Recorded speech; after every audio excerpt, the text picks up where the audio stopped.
Bed ఇవ్వలేదా మీకు? ఇప్పుడే అయిపోయింది. సెలైన్ ఎక్కిచ్చారు ఇప్పుడే. ఎలా ఉందమ్మా ఆరోగ్యం ఎలా ఉంది? మోషన్స్ ఇంకా అవుతున్నాయి, తగ్గాలి. నీరసంగా ఉంది బాగా. వాటర్ ప్రాబ్లం వల్లేనా లేదంటే? వాటర్ ప్రాబ్లం అంటున్నారు మరి. మరి ఏదో అనేది కన్ఫామ్గా ఏమీ తెలియదు. వాటర్ ప్రాబ్లమే అంటున్నారు.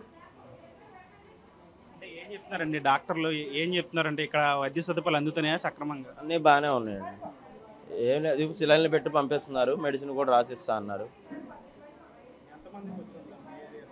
మా ఏరియాలో చాలామంది, మా ఫ్రెండ్ సర్కిల్లోనే చాలామందికి వచ్చిందండి.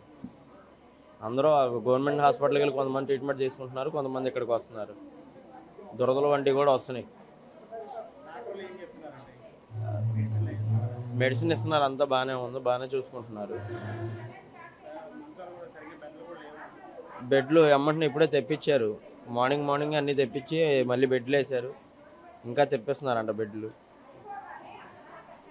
అదే చూస్తున్నాం కదా, అంటే మొత్తం ఈ డయేరియాకి సంబంధించి గత కొన్ని రోజులుగా కూడా పెద్ద ఎత్తున డయేరియా కేసులు పెరిగిపోతున్న నేపథ్యంలో ఎక్కడికక్కడ వైద్య సదుపాయాలు కూడా అధికారులు, అటు మున్సిపల్ అధికారులు, ఇటు వైద్య అధికారులు అందరూ కూడా కసరత్తులు చేస్తున్న పరిస్థితి కనిపిస్తుంది. ప్రధానంగా అంటే డయేరియాకి సంబంధించి ఎక్కువ కేసులు ఎక్కువ ఉన్న నేపథ్యంలో, అంటే ఆ లక్షణాలు ఎక్కువ ఉన్న వారిని వెంటనే ఒకటవుతున్న కొత్త గవర్నమెంట్ ఆసుపత్రి కూడా తరలిస్తున్న పరిస్థితి కనిపిస్తుంది.